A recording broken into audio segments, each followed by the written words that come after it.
Okay. Wote tunakubaliana kwamba Chama ni mchezaji ambaye ana IQ kubwa ya mpira, ni mchezaji ambaye ana exposure, lakini mchezaji ambaye yeye na Simba wana kama vinasaba. Na maanisha nini? Unajua Chama alikuwa Yanga, ameenda Singida, amerudi na Simba. Chama alivyokuwa Simba alikuwa timu na chezi na mwangalia zaidi Chama. Alafu alivyokuwa Simba manake Simba ni timu ambayo ina wachezaji wengi wenye quality. Kwa hiyo Chama alikuwa analesi kuonekana na shine. Alivyoenda Yanga manake ni timu ambayo inatakiwa utumie jitihada zako kubwa, sawa, ili uweze kuipatia matokeo. Lakini Simba ni timu ambayo wewe unacheza lakini kuna watu wanakuletea mipira, wewe ndio unaamua ufanye kitu gani. Sasa Chama ni mchezaji ambaye ni mzuri akiwa hivyo. Na tukiangalia umri wa Chama ni mchezaji ambaye sasa hivi anataka kukutana ile kashikashi kubwa sana na nini nyingi sana, pilika nyingi sana. Kwa hiyo alivyo ndani ya Simba, maana yake kuna wachezaji ambao watawakazia uzasa wao, watakuwa kama viungo punda.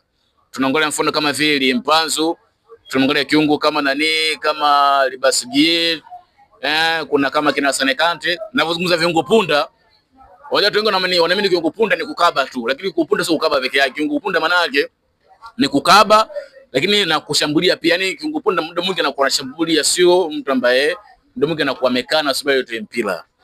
Kwa hiyo kiungo punda wako ina mbili, kuna yule ambaye anashambulia muda wote, alafu kuna yule ambaye muda mwingi anakuwa nakaba.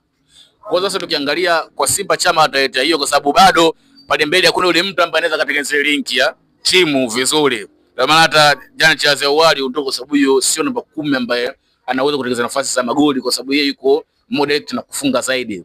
Kwa hata wale ambao wana jukumu la kufunga wanakuwa hawezi kufunga kwa sababu hawapati huduma stahiki kutoka kwa namba 10 wao. Tukiangalia pia Chama, faida ya pili ambayo anayo ni mchezaji ambaye anaweza akaipoza timu. Sawa? Timu mfano imepoteana, yeye anaweza akaipoza. Timu anajua timu labda muda wote inatakiwa kushambulia, Chama anajua kwamba timu inabidi sasa nipandishe ndio kushambulia. Timu inabidi iwe na possess mpira, Chama anajua timu inabidi possess mpira. Hapa timu inashambulia, yeye anajua. Kwa hiyo Chama ni mchezaji ambaye anajua kuitengeneza ile rhythm ya timu, yani timu icheze vipi. Anaweza kuipangilia. Tukiangalia hata msimu uliopita Chama yeye ndio alikuwa anafanya Simba ionekane anacheza vipi. Lakini pia faida nyingine, Chama ni mchezaji ambaye pia ana vinasaba na Champions League. Tukiangalia msimu uliopita kuna msimu Simba alifungwa mechi mbili za mwanzo, lakini kwenye mechi ya 3 Simba akafanya 5 over, mechi ile akafanya 5 over, mechi ya 5 Chama akaibeba timu mgongoni zidi ya Uloya, akasaidia Simba kampiga goli 7 kama tunakumbuka msimu ule. Simba akafuzu kundi na pointi 9 kama tunakumbuka. Mechi ya mwisho ilipoteza tena kwa sababu mechi ya 3 alishinda, mechi ya 3 alishinda zidi hawa Vipers, mechi akashinda zidi Vipers, mechi ya 3 akashinda zidi ya Uloya. Mechi ya 6 akaenda kupigwa na Raja goli 3 hapa Taifa. Mechi kwanza fungu goli 5 kule Casablanca. Kwa hiyo tukiangalia urejeo Chama utaleta impact kubwa, japokuwa wana umri mkubwa lakini ana akili ya mpira. Yaani tukizungumza viungo ambao wana uwezo mkubwa, uwezo kutaka kuweka jina la kwanza pale la Chama. Sawa Sema watu wanamwandalia Chama na kuna kati wanamuona Pakobe kutokana na Chama umri umeshaenda zaidi, lakini tukizungumzia akili ya mpira hakuna kiungo mwenye akili ya mpira Tanzania kama Chama. Hilo tukubaliane.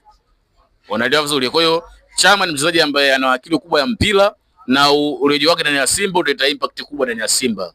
Kwa hiyo tutarajie makubwa Simba akiwa na Chama. Hata kama atafanya vibaya kwenye Champions League, lakini tukirudi kwenye ligi Chama ataenda kuleta impact kwa sababu kurejea kwa ghafla na kufanya mambo makubwa, hilo jambo la kumomba Mungu.